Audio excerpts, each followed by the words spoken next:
Hearts are shite.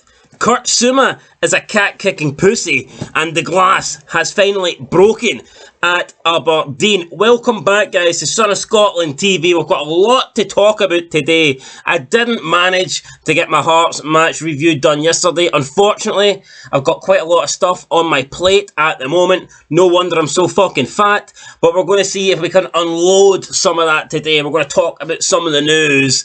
And I think we'll start first off with Hearts. Why not? The team of support, probably the main reason I'm making this video. But let's go. Hearts, I was about to say safely through. Hearts scraped through into the Scottish Cup last 8 with a nervous penalty shootout victory. A 4-3 shootout victory over Livingston at Tynecastle. It finished 0-0 in 120 minutes. Is it ideal? No. Is it the result I wanted? No. Am I pleased? No. Am I going to brag about this? No. Am I going to fucking put this one in the memory banks and remember it 10 years later? No. But what we can say is, at least we're still in the cup. But it wasn't pretty, guys. It wasn't good. I'm looking at Livingston at home, and I'm thinking this is a game that we should be winning fairly comfortably. And in the end, it was anything but comfortable. You know, we didn't really create that much. We've been shite, if we're being honest. We haven't really been good since the winter break. I'd say since 2002. Fuck it. Feels like we're still in 2002. I would say since 2022 started, man. We haven't been that good, if I'm being honest. We've had some really bad results. Of course, we lost to both Old Firm. We drew against Hibs, who are really struggling at the moment. That was a poor Edinburgh derby. Then we lost to Dundee. That was a shocker. You know, the results haven't been that kind to us, but at least we are still in the Scottish Cup. And Nielsen was pleased with his players, you know, that they showed spirit and, you know, they were triumphant in that penalty shootout. But I think if we're being completely honest, guys, most penalty shootouts, I think, are like 50-50. You know, I don't really believe in the whole bottle thing. I wouldn't say we won against Livingston because we showed better bottle. You know, we were just lucky that we scored penalties and Livingston missed 2. You know what I mean? That's, in my opinion, that's all it was. On another day, if we played Livingston tonight and it went to penalty shout, perhaps they would go through. You know what I mean? You can't really read too much into us defeating Livingston on penalties, or certainly I won't be. It wasn't good enough. It's not been good enough for a while. And I'm not Nielsen it, but you can admit when your team's going through a shite patch without, you know, turning it on to the manager. I don't blame the manager. I'm happy with Nielsen in charge. I think we're showing great progress. I think the future's looking good for us. I'm excited about the end of the season, finishing third, hopefully doing good in the Scottish Cup, if not winning it. Hopefully securing Europa League group stage football for next season. All that stuff is looking positive. I'm excited. I'm excited to get into the next transfer window. But at the same time, I have to be honest and say that we're playing nowhere near as good as we were a couple of months ago. And I don't know why. Is it because maybe it could be due to, it could be multiple reasons. It could be because we're so far ahead in third place that, you know, no one is realistically going to catch us, and we have no chance of catching the 2 teams in front. So, I mean, it could just be a lack of motivation, that we don't really have anything to play for. Perhaps it's a bit of complacency that we're taking our eye off the ball. Maybe it's to do with John Souttar, you know, maybe that whole Souttar Rangers saga thing, maybe that's having a bad effect on the team. We don't know in the dressing room. It's hard to say, but what I can say is the last couple of months, the performances just haven't been as good as they were at the start of the season. I mean, at the start of the season, I was thinking we were going to have one of our best seasons ever, you know, in terms of a points tally. I was thinking perhaps, you know, like 70, 75 plus. But at the moment, it's not looking like that. It's looking like it's going to be like a crawl over the finish line rather than a sprint. So, not too happy with how we're playing at the moment, but at least we're still in the Scottish Cup. We can right the wrongs. We'll find out who we get tomorrow in the draw. And what I would say is our league fixtures up until the split actually do look pretty kind. So if we can sort out these issues that we have, I'm confident we can go on a good run and pick up a shitload of points in the next 7 games. But we do need to make improvements, and I'm hoping that we can see those improvements starting from our next match. Now let's talk a wee bit about Kurt Zouma here. At the end, I will go back to the Scottish Cup, because that's kind of my main focal point here, but I want to just bring up Kurt Zouma. I didn't make a video on it, but what can you really say? I mean, I've watched the videos. I'm a big fucking lover of cats. 2 cats of my own. And, you know, I'm not going to say anything bad about cats. I'm not going to defend anyone who abuses animals But when I originally seen it, and it's totally wrong what he done. I'm not condoning what he done. Of course, I wouldn't condone what he done. It's wrong. It's actually not really him kicking the cat that I think was concerning, because he didn't like fully put his boot through it. But then you seen the rest of the video, and he's like chasing the cat around and like throwing things at it, and you can obviously tell the cat's scared and stuff. And he's coming across like a right psychopath, you know. The kick itself, I don't think looked that bad. It's the rest of the video I think is a bit concerning, that he's running around the house like a fucking madman with his brother, you know, videotaping it, and it's, I don't know what kind of sick shit that is. I'm happy that West Ham have at least suspended him and, you know, suspended his wages. I think he's lost $250,000. He's lost his, you know, he's lost his deal with Adidas. He could face prison. I don't think he will go to prison. I don't think that's going to happen. I think West Ham should sack him. I mean, probably not. I don't think West Ham should sack him, because I think there has been, you know, things that were done that were maybe worse or equally as bad, and players don't get sacked for that. Yeah, I don't think he'll get sacked, but I think he maybe should get suspended. Like, I think he should miss a shitload of games. He shouldn't own any animals again. I know he got his cats taken off him, but that's a gimme. He definitely shouldn't own any animals again. And I don't know. I mean, a public apology. People have come out and said that he's apologised, but everyone's going to apologise in that situation. It's bullshit. He's hardly going to come out and, you know, brag about what he done and say, no, I'm going to kick more cats. You know, obviously it's damage limitation for him. He's trying to, you know, try and make the best out of this bad situation. So it's damage control. So I don't believe his apology for a second. But what I've noticed is I've seen a lot of articles, and I've seen a lot of these, like, you know, African fucking football and you know, experts, like, or at least they think they're experts, and they're like commenting and they're complaining, they're blaming this on racism and saying that he's only getting these fines and he's only getting suspended and he's only losing Adidas deals because he's black, and that if he was white, everyone would be okay with what's happened. That's absolute bullshit. And I've also seen people, you know, compare it to the Eden Hazard situation. The Eden Hazard situation is completely different. Eden Hazard was kicking the ball, which was underneath the ball boy, and maybe he made slight contact with the boy, but it wasn't like Eden Hazard ran up and, you know, just booted the boy. He was trying to get the ball. He was trying to boot the ball from underneath the boy. I mean, if you can't comprehend that, if you can't realise that, then I don't know what to tell you. You're fucking retarded, or you're a lying bastard and you're trying to push your agenda, you know what I mean?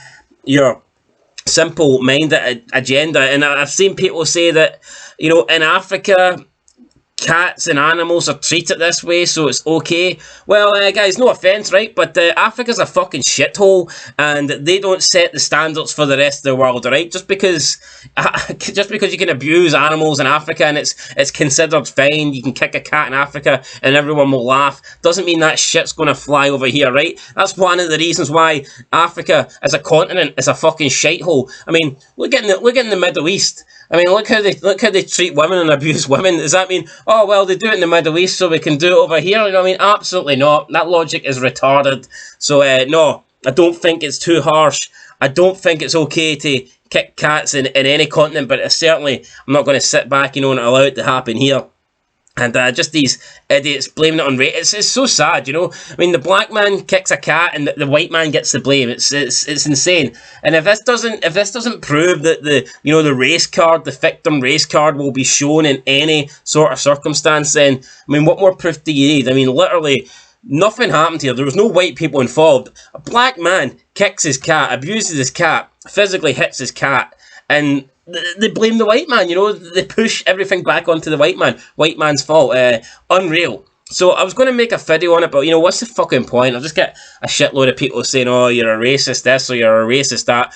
I'm hardly a racist. I mean, I'm not asking for Suter to... I think the punishment that he's received is okay. I don't think anything more should happen. I think what's happened is, you know, probably acceptable. I think in terms of him losing $250,000 in deals.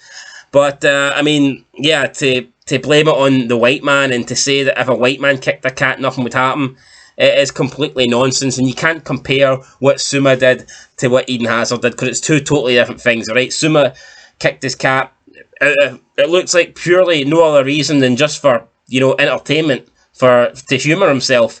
Whereas Eden Hazard wasn't kicking the ball boy. he was trying to kick the ball that the ball boy was trying to shield. So, I mean, it's two completely different situations. And that's all I'm going to say on that. Perhaps if any more news breaks out on it, then I might make a separate video. But for now, fuck Kurt Zouma, man. Fuck him. I've seen some UFC fight. I've seen Michael Bishop, a UFC legend, say that he wants to fight, Kurt Zouma, and that he'll happily kick him. So, yeah, if Kurt Zouma, if you're a big man, then why don't you?